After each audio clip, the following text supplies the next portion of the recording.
13h, bienvenue dans le journal de RTI 1. Bonjour à tous, voici les titres. En Côte d'Ivoire, l'augmentation des prix des produits de grande consommation au centre d'une conférence de presse. Dans la commune du Plateau, le ministre du Commerce et de l'Industrie, Souleymane Diarra-Souba, a rassuré hier les populations et appelé au calme. Toujours en Côte d'Ivoire, les ateliers de couture bondés de clients à quelques heures de la fête de la Tabaski 2021. Les couturiers sont en effet très sollicités pour la confection des vêtements, mais comment gèrent-ils cette clientèle? Comment réussissent-ils à la satisfaire? Nous en parlerons largement dans ce journal. Enfin, des révélations hier sur un logiciel espion mis au point par une entreprise israélienne. Pegasus vise des journalistes et autres opposants du monde entier.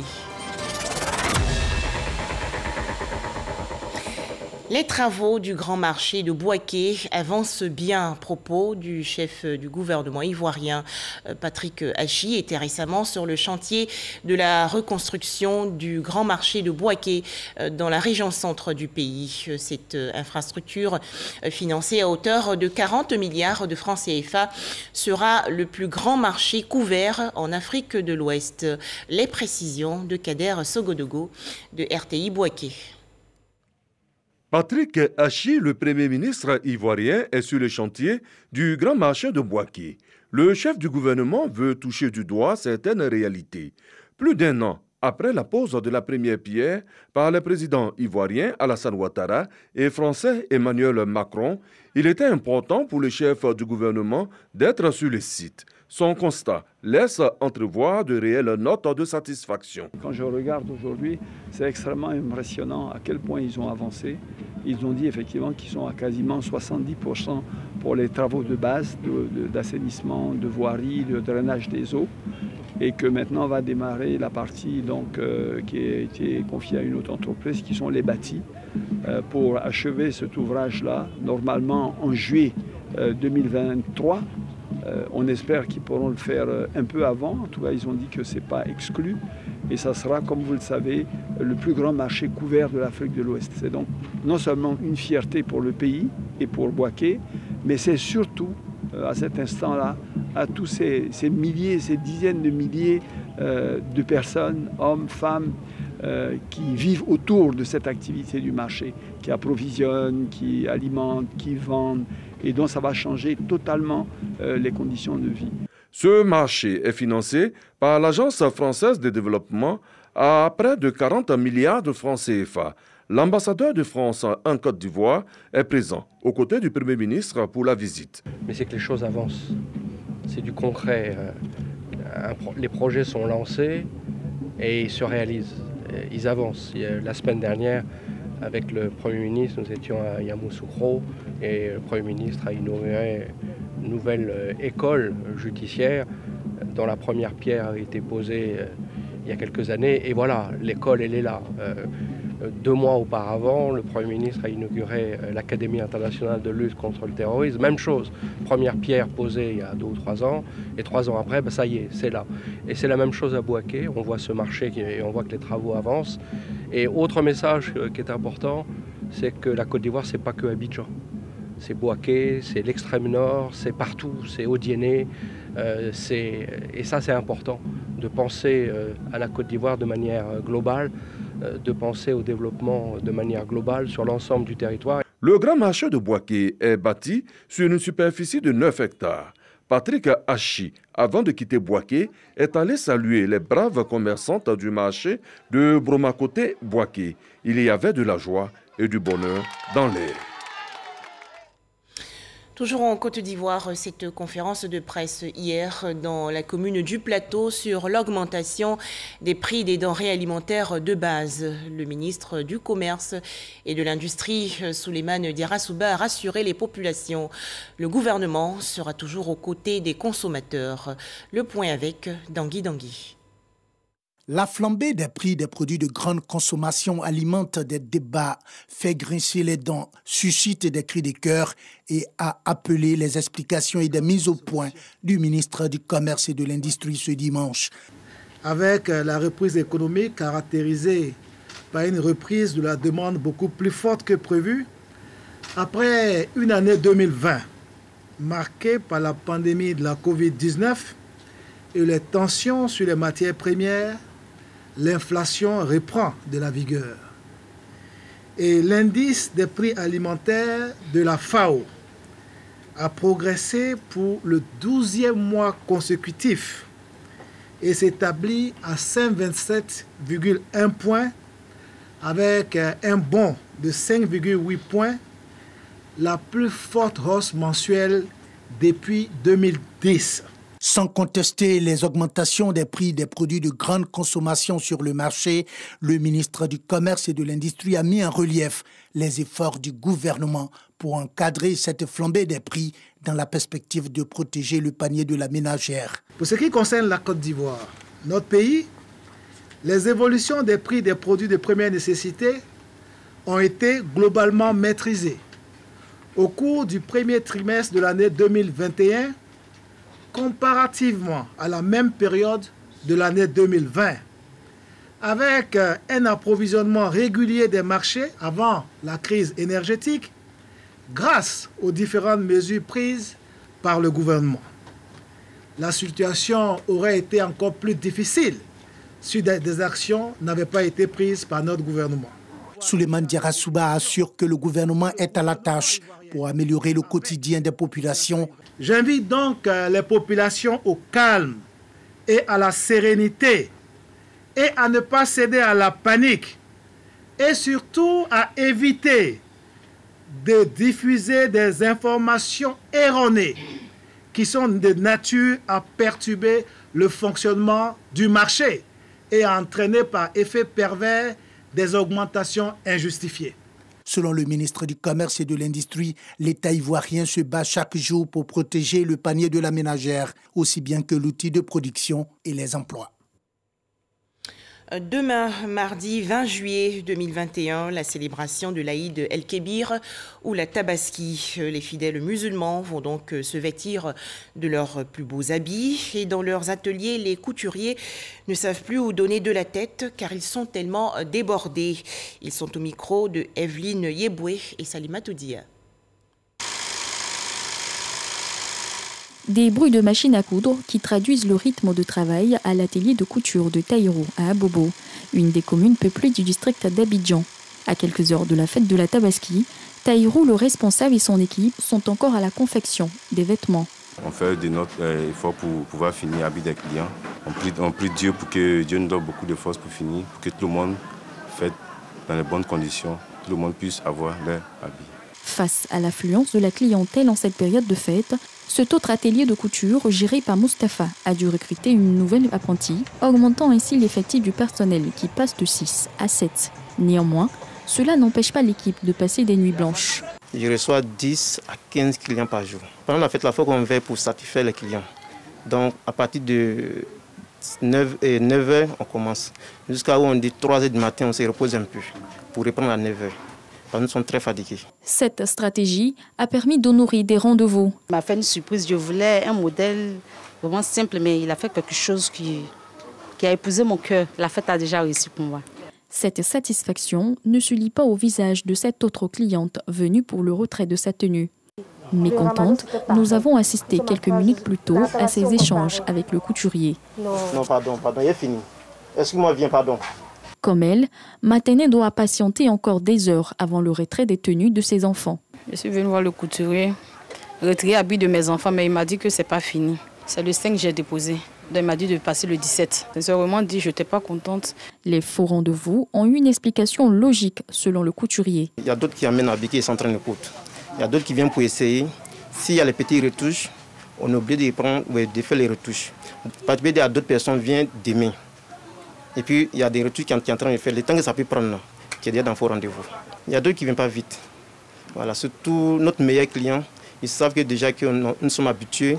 D'autres peuvent venir 5 jours de la fête. Tu ne peux pas les refuser comme ça. Donc, il va te demander pardon. Bon, tu vas prendre. C'est dans ça, maintenant, le faux rendez-vous, maintenant, ça rentre. Cette période de fête de la Tabaski est une traite pour les ateliers de couture. Mustapha, lui, enregistre 10% de plus sur sa marge de bénéfice. Il lui fallait patienter 1 mois de travail pour atteindre ce montant obtenu en 1 semaine. La viande de mouton, un impératif pour l'Aïd El-Kébir ou la Tabaski. Et pour son approvisionnement en bétail, la Côte d'Ivoire peut compter sur le Burkina Faso voisin. En effet, en 2020, par exemple, ce sont plus de 100 000 têtes de mouton que le Burkina Faso a acheminées vers la Côte d'Ivoire. Alors, qu'en sera-t-il pour cette célébration 2021? Les explications de Kader Sogodogo de RTI Bouaké. Poste de douane de Ouangolodougou. Un camion de bétail en provenance du Burkina Faso vient de traverser la frontière ivoirienne. Il est accueilli par le président de la Confédération des filières bétail et viande de l'UEMOA. Pour la Tabaski, Isiaka Sawadogo et son équipe mettent tout en œuvre pour inonder le marché ivoirien en moutons pour permettre aux musulmans de perpétuer le sacrifice d'Abraham. Déjà, au Burkina Faso, les craintes d'une flambée des prix sont perceptibles chez les vendeurs et les acquéreurs. Je dirais que cette année c'est dur, puisque tout le monde le sait. Ce n'est pas au niveau des moutons seulement. Bon, je l'ai eu à 130 000. Avant, tu vas sur le terrain, tu peux acheter à la personne à un bon prix, le plus bas. Mais aujourd'hui, là, maintenant, ces gens-là, ils ne sont plus là. Je peux donner ça à 260 000, souvent 250 000. Les prix là, c'est pas même chose. Chaque mouton a son prix. En 2020, pour la Tabaski, le Burkina Faso a exporté plus de 100 000 têtes de moutons vers la Côte d'Ivoire. Sur les marchés de ce pays ami, les acteurs de la filière se battent pour privilégier la destination Côte d'Ivoire. Ici, c'est un quartier de Boubou qu'on appelle Medina Kouras, secteur numéro 2. Voilà, c'est à partir d'ici qu'on fait des chargements de moutons. Donc ça veut dire qu'on peut charger 8 à 10 camions par jour. Nous, notre chargement, si c'est au niveau des moutons, là, actuellement, on fait 100% sur Côte d'Ivoire. Le Ghana, qui fait frontière avec le Burkina Faso, se ravitaille également dans le pays. Si on arrive à la frontière, si on achète, on part au Ghana. Ça marche un peu. En Côte d'Ivoire, c'est un peu facile, mais c'est un peu difficile. Le Ghana, ça nous fait du bien. Une chose est claire, de nombreux camions ont amorcé la traversée vers la Côte d'Ivoire. La fluidité est aussi une réalité. Présentement, en tout cas, il n'y a pas de problème. Ils ont arrangé la route c'est propre. Bon, les corridors aussi, il n'y a pas de problème. On circule facilement. Le coût du mouton sera lié au choix que chaque acquéreur fera. Quand on parle de la cherté des moutons, je vous ai dit que ça dépend des qualités. Ça là, quand tu les regardes là, toi-même quand tu regardes, ça fait coûter combien? Dis-moi. 300 000. Ah bon. Or, il y a des moutons de 100 000, il y a 120 000. Mais si tu veux un mouton de 300 000, voilà. Les autorités gouvernementales sont regardantes. Des rencontres sont initiées pour lutter contre la cherté sur le marché. Des missions de terrain pour s'imprégner de la réalité sont initiées. C'est le cas ici au marché de bétail de Bouaké. Ces moutons sont venus du Burkina Faso. Les coûts doivent être accessibles. En termes d'approvisionnement, est-ce qu'il y a suffisamment de moutons? Chaque jour, on peut avoir 10 camions, 20 camions, 15 camions chaque jour. Et dans chaque camion, il y a combien de moutons à peu près? Bon, chaque camion avait à peu près 300 têtes dedans. Au niveau des prix, ça va de 80 000 francs, 90 000, 100 000, voilà, 120 000. Donc il y a tous les prix quasiment. Il y a tous les prix. Même il y a pour 50 000, il y a pour 40 000, il y a tout dedans. Il y a des moutons de 40 000 aussi. Donc si moi je veux un mouton de 40 000, je peux acheter mon mouton de 40 000. Même dessus de la peut te donner. D'accord. On est venu vous rencontrer les éleveurs déjà pour vous dire merci pour le travail que vous faites, pour permettre à la population de pouvoir avoir accès aux moutons, mais pour vous dire aussi que la fête de la Tabaski doit être une fête de la solidarité. Vous devez être solidaire des populations, solidaire des Ivoiriens, en leur permettant d'avoir accès aux moutons à un prix abordable. Il faut que la fête soit gagnante pour tout le monde. Les raisons pour la baisse des prix sont réunies. Le ministre des Transports fait en sorte que nous ayons les moyens pour pouvoir travailler et faire en sorte que la traversée des couloirs économiques qui permettent l'entrée du bétail sur notre territoire jusqu'au marché d'approvisionnement puisse vraiment être dégagée. Et c'est cette mission-là que nous avons entamée depuis quelques jours. Nos équipes iront jusqu'aux frontières justement pour faire en sorte que la traversée de la frontière et le parcours tout le long du corridor Abidjan-Ouangolo, Abidjan-Ouagadougou soit vraiment fluide en ce qui concerne la portion ivoirienne. Pour réussir la Tabaski 2021, acteurs de la filière bétail, commerçants, responsables de la fluidité routière et Conseil national de lutte contre la vie chère ont signé un pacte, celui de dire non à des augmentations abusives. Dans l'actualité en Côte d'Ivoire également, la visite de la ministre de la Solidarité et de la lutte contre la pauvreté au centre d'accueil de l'organisation non gouvernementale Côte d'Ivoire Prospérité. Cette ONG est située à Ndotré, dans la commune d'Abobo.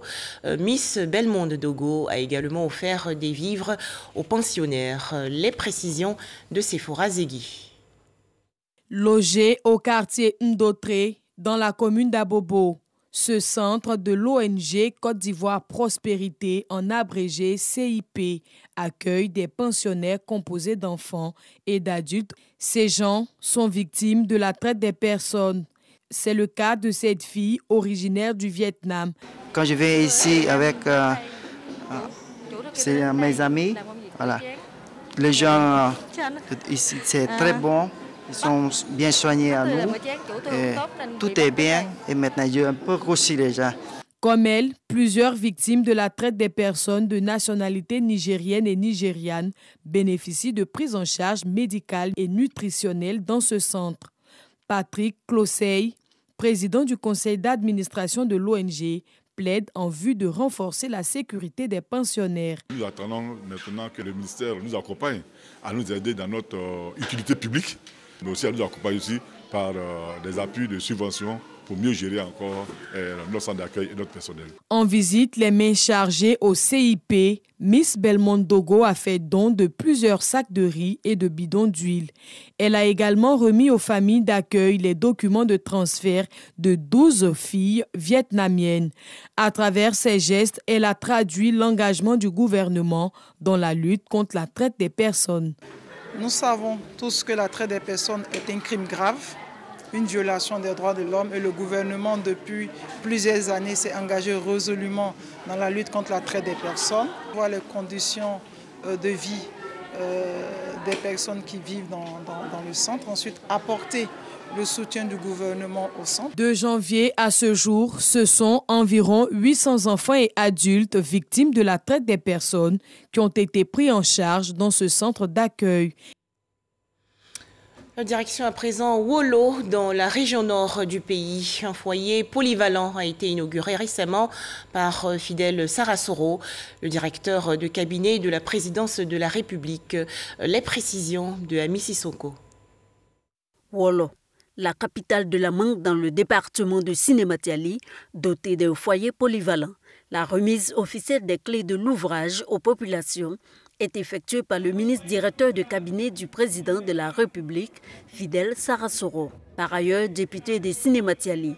Avec lui, le ministre de la Communication, des médias et de la francophonie, Amadou Koulibaly, et plusieurs autres cadres du Poro.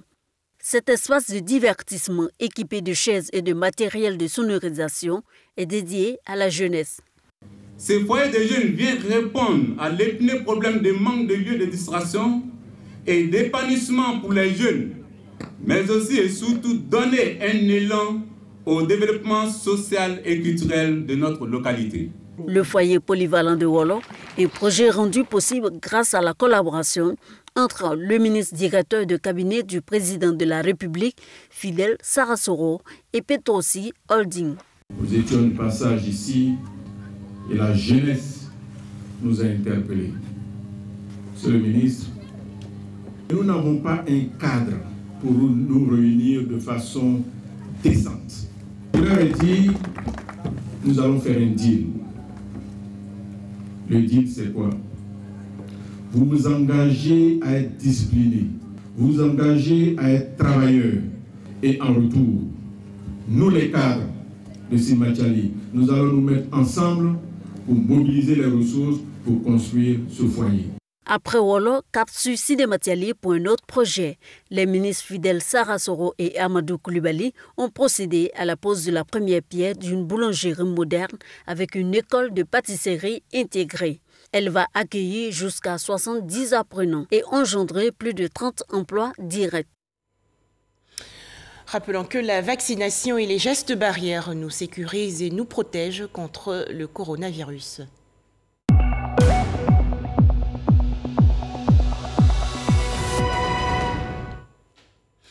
En Côte d'Ivoire, le ministère de la Santé, de l'Hygiène publique et de la couverture maladie universelle a enregistré hier 71 nouveaux cas de coronavirus.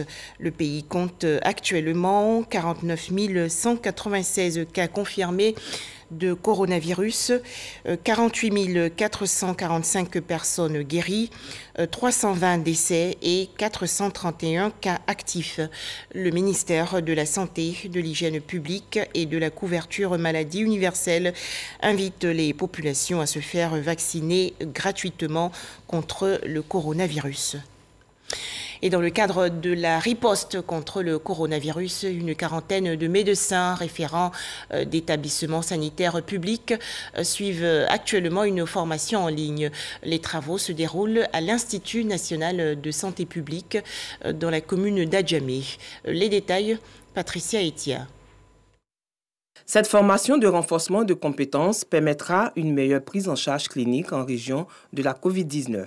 39 référents de 13 hôpitaux généraux de 9 régions sanitaires sont concernés. Cela passe par le dépistage, la confirmation et la prise en charge des patients pour amoindrir les cas de décès.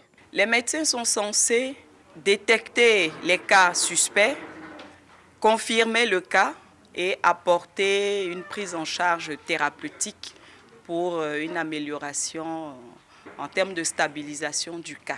Cette sous-composante COVID-19, réalisée en partenariat avec le ministère de la Santé, de l'Hygiène publique et de la couverture maladie universelle, a permis de contribuer à la réduction de l'incidence de la COVID-19 dans notre pays à travers 3 niveaux d'intervention, a indiqué le directeur général de la Santé. Vous devenez ainsi,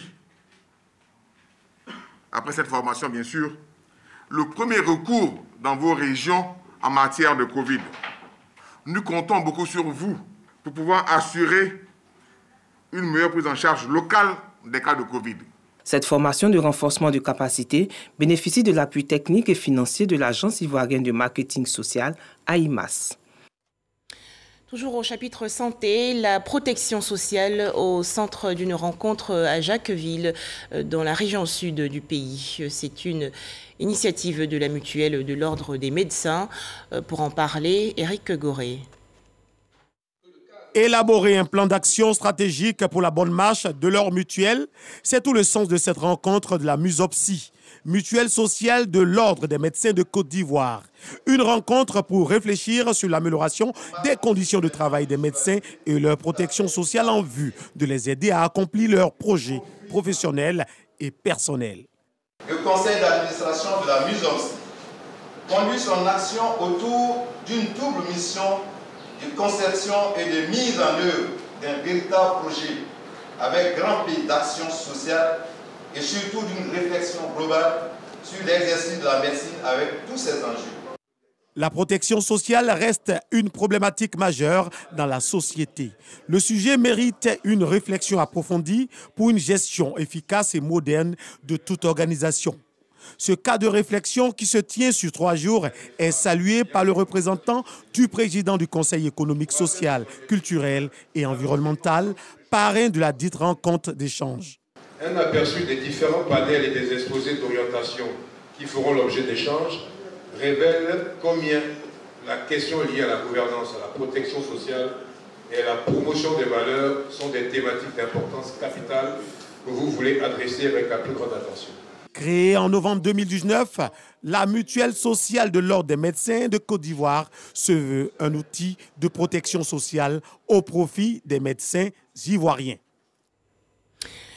Des réjouissances il y a quelques jours à l'école militaire préparatoire technique de Bingerville, dans le sud du pays. En effet, l'EMPT a célébré le baptême de la 75e promotion et la remise de prix aux meilleurs enfants de troupe pour l'année académique 2020-2021. Une cérémonie en présence, bien sûr, du chef d'état-major des armées, le général Lassina Doumbia. Les précisions de Didier Nguessan.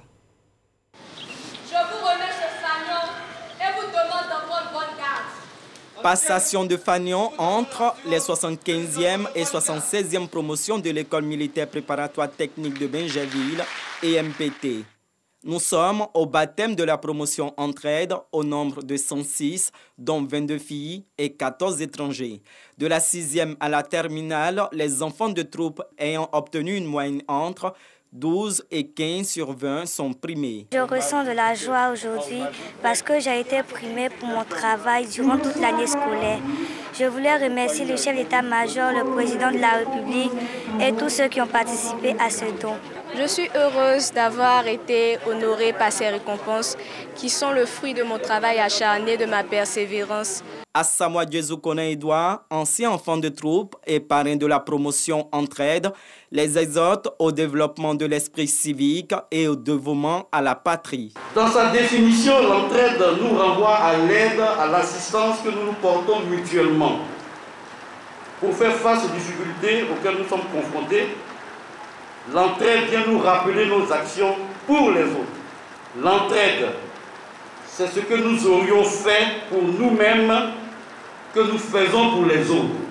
Le chef d'état-major général des armées félicite les lauréats et demande aux anciens enfants de troupe de porter la réflexion sur le mode de financement de l'IMPT et la réforme des filières. Cette performance est le fruit des efforts conjugués de l'encadrement, du corps enseignant et du personnel de soutien. Il nous faut être courageux pour entreprendre les nécessaires réformes afin qu'en même temps que l'IMPT garde son label d'école d'élite, elle puisse s'adapter à l'ère du temps et renouer avec une de ses meilleures traditions, à savoir la vie en collectivité sans distinction d'origine sociale apparente. La 75e promotion a enregistré 125 admis au BEPC sur 130 candidats et 100% de réussite au BT. Des résultats au-dessus de la moyenne nationale qu'espèrent également les candidats au baccalauréat en attente de leurs résultats.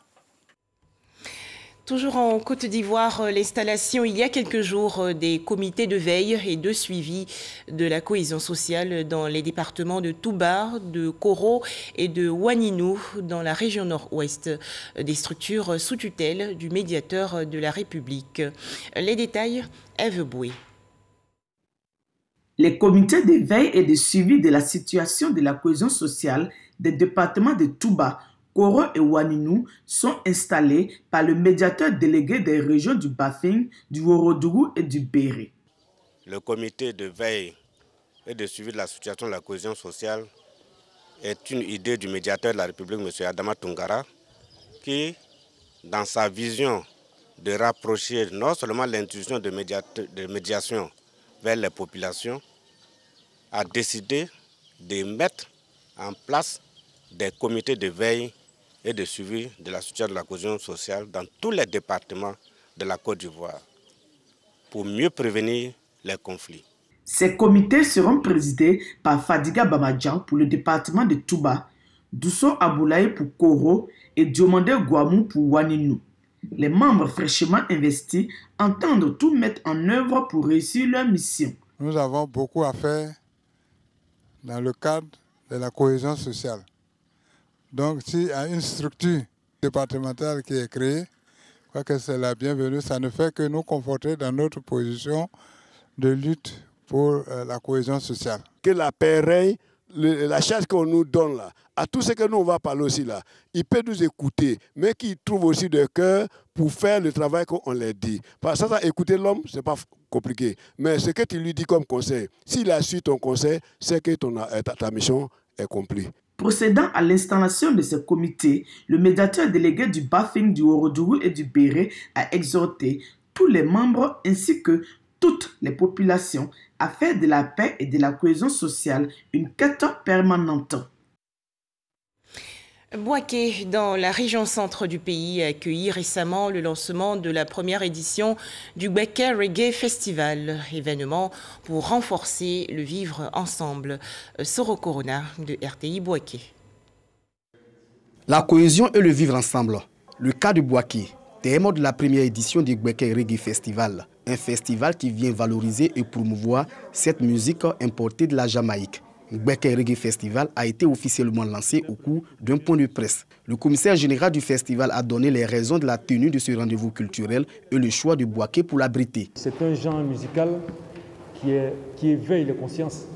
C'est un genre musical qui conscientise et qui amène l'homme à se surpasser. Reggae musique également, c'est le partage, c'est la symbiose, c'est l'unité, c'est la solidarité, c'est tout ce qui est peace and love. Alors nous venons avec ce festival-là pour emmener les uns et les autres à visiter Bouaké, à vendre l'image de Bouaké. Souvent traité des musiques de drogués et de violence, le commissaire général Abou Sanogo s'est inscrit en faux. C'est peut-être lié, mais tous ceux qui font le reggae ne sont pas forcément adeptes de la drogue. Ne faites pas l'amalgame entre le reggae et puis Rastafari. On ne vient pas pour faire l'apologie de Rastafari, Haïlé Sélassié, prenons la drogue, c'est ceci. Non. Les artistes reggae adhèrent à l'idée d'un festival qui vend cette musique qui prône la paix, l'amour et conscientise. C'est pour venir lancer un message de paix, d'amour qui est le reggae aussi. Nous voulons montrer à travers ce festival au monde entier qu'à Bouaké il y a la vie, à Bouaké les gens vivent, à Bouaké il y a la vie. Rastafari. Plusieurs activités vont meubler les 3 jours du Gbeke Reggae Festival. Des conférences sur l'origine de la musique reggae, la contribution du reggae dans la recherche de la paix, des rencontres sportives et des dons dans des orphelinats. La première édition du Gbeke Reggae Festival prendra fin par un concert regroupant des artistes locaux, nationaux et internationaux. Hors de chez nous, en République démocratique du Congo, beaucoup d'émotions hier lorsque la dépouille du cardinal Laurent Monsanguo, influent archevêque émérite de Kinshasa, a été rapatriée dans la capitale. Des prélats officiels et des populations en larmes étaient venus l'accueillir. Le cardinal Laurent Monsanguo est décédé le 11 juillet dernier, près de Paris, en France, à 81 ans. Enfin, cette affaire d'espionnage qui secoue actuellement le monde entier. Selon une enquête publiée hier dans plusieurs médias, des militants des droits humains, des journalistes et autres opposants du monde entier ont été espionnés via un logiciel mis au point par une entreprise israélienne, le logiciel Pegasus de la société NSO Group, qui introduit dans un smartphone permet d'en récupérer les messages, photos, contacts et même d'écouter les appels de son propriétaire. Plus de 50 000 numéros de téléphone étaient ciblés par Pegasus. Voilà, merci de nous avoir suivis. Excellent début de semaine sur RTI1.